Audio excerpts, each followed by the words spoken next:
Hello friend, welcome back to the channel. तो जिसका हमें काफ़ी दिनों से इंतजार था, HNBU की सेकंड राउंड की काउंसलिंग, उसका स्केड्यूल कल रात इनकी वेबसाइट पे ऑफिशियली शो हो चुका है। तो अगर मैं आपको लेके चलूँ तो जो राउंड सेकंड का हमारा शेड्यूल है for BSc nursing, post basic BSc nursing, ANM, GNM, MSc nursing, इन सब के लिए जो शेड्यूल है वो हमारा online registration, fee payment, application form, choice filling, ये जो हमारा जितना भी है वो 3 अक्टूबर से लेके 8 अक्टूबर तक शाम 5 बजे तक चल रहेगा। फिर उसके बाद डाटा प्रोसेसिंग वो हमारा 9 अक्टूबर से लेके 11 अक्टूबर तक रहेगी। इसके साथ हमारा जो रिजल्ट डिक्लेयर होगा वो इनकी ऑफिशियल वेबसाइट पर 12 अक्टूबर 2023 को 8 बजे तक, रात 8 बजे तक डिक्लेयर हो जाएगा। और जो लास्ट डेट ऑफ ज्वाइनिंग रहेगी कॉलेज में एडमिशन कराने की, वो 18 अक्टूबर तक रहेगी। अब आप इसमें थोड़ा, जब आप चॉइस फिलिंग करें तो थोड़ा ध्यान से, क्योंकि पिछली बार भी क्या हुआ था, शुरू शुरू में जो चंपावत कॉलेज था वो शो नहीं हो रहा था।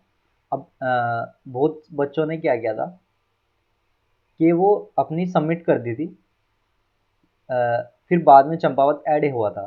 तो मैं आपको कहूँगा आज शाम तक थोड़ा वेट कर लीजिए, उसके बाद थोड़ा सेटल होने दीजिए, फिर उसके बाद आप आराम से अपना चॉइस फिलिंग रजिस्ट्रेशन कर लेना, क्योंकि 8 तारीख तक लास्ट डेट है। तो अभी टाइम है, आज 4 तारीख हुई है, 8 तारीख तक अभी टाइम है। और फिर जल्दीबाजी में एक प्रॉब्लम और होती है कि आपने हमें डालना था गवर्नमेंट कॉलेज, हमें गवर्नमेंट कॉलेज डालना था, लेकिन आपने गवर्नमेंट के साथ साथ कोई प्राइवेट कॉलेज भी डाल दिया जल्दबाजी में और आपको नहीं पता चला। पिछली बार एक कैंडिडेट के साथ ऐसा ही हुआ था। उन्होंने बाहर दुकान से जो एक CSC सेंटर वाले होते हैं, उन भैया से वहाँ पे जाके कराया।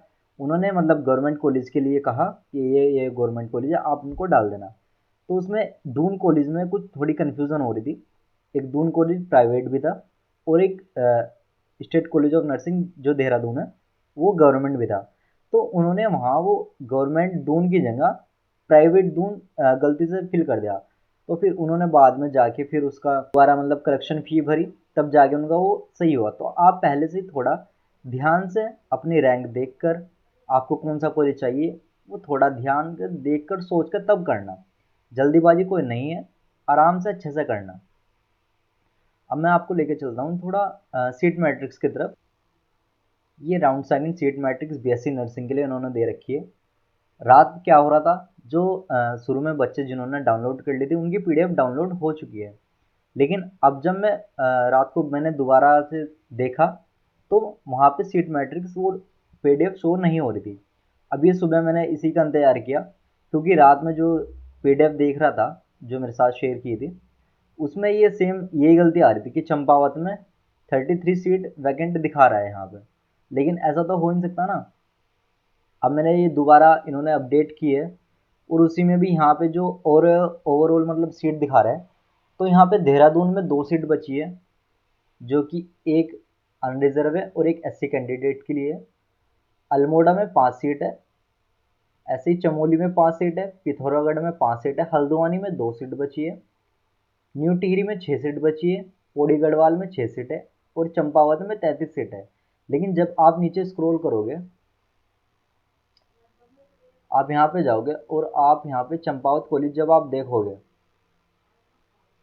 जो इन्होंने मतलब डिटेल व्यू दिखाया है, तो यहाँ पे आप देख सकते हैं SC कैंडिडेट की 2 सीट बची है और EWS कैंडिडेट की 2 सीट बची है। मतलब चंपावत में सिर्फ 4 ही सीट बची है।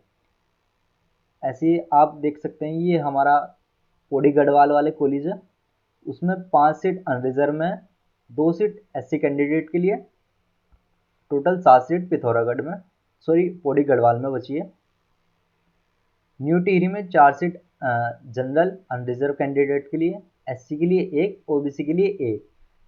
तो ये हमारा 6 सीट न्यू टिहरी में बची है। हल्द्वानी में 2 ही सीट बची है अनरिजर्व कैंडिडेट के लिए। पिथौरागढ़ में 2 अनरिजर्व के लिए बची है, एक SC कैंडिडेट के लिए और एक OBC के लिए। तो यहाँ पे 4 सीट पिथौरागढ़ में बची है। ऐसे ही हमारा चमोली में 3 सीट अनरिजर्व कैंडिडेट के लिए है। और आप इसमें मतलब डिटेल भी देख सकते हैं कि जो ये जैसे एक चमोली में है, इसमें अनरिजर्व कैंडिडेट में एक ओरफन कोटा के लिए है, एक वुमेन कोटा के लिए और एक ओपन कोटा के लिए है। ऐसे 3 सीट बची है। SC कैंडिडेट में 2 सीट है, तो टोटल हो गई हमारी चमोली में 5 सीट। अल्मोड़ा में 5 सीट बची है और वो अनरिजर्व कैंडिडेट के वाली है। फिर अगर हम देहरादून की बात करें तो देहरादून में 2 सीट अनरिजर्व कैंडिडेट के लिए और 1 सीट SC कैंडिडेट, तो यहाँ पे 3 सीट हो रही है। लेकिन ऊपर जो हमने देखा था वहाँ सिर्फ 2 ही सीट है, तो मतलब इसमें थोड़ी कुछ अलग अलग थोड़ा डाटा हो रहा है, मैच नहीं हो रहा डाटा। लेकिन फिर भी अब आप जिसको कॉलेज अपग्रेड कराना है वो अपनी रैंक देख के और इस सीट मैट्रिक्स में देख के कि आपका मतलब रैंक को जो है मिल जाएगा आपको कॉलेज, नहीं मिलेगा। और जिसको सेकेंड राउंड में पार्टिसिपेट करना है, आपने वो फीस का तो देख ही लिया होगा।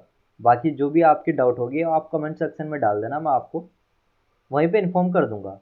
और अगर मैंने एक टेलीग्राम पे ग्रुप भी बना रखा है, अगर आपको उससे जुड़ना है तो मैं पिन कमेंट में उसका लिंक दे दूंगा, आप उस ग्रुप में भी जुड़ सकते हैं।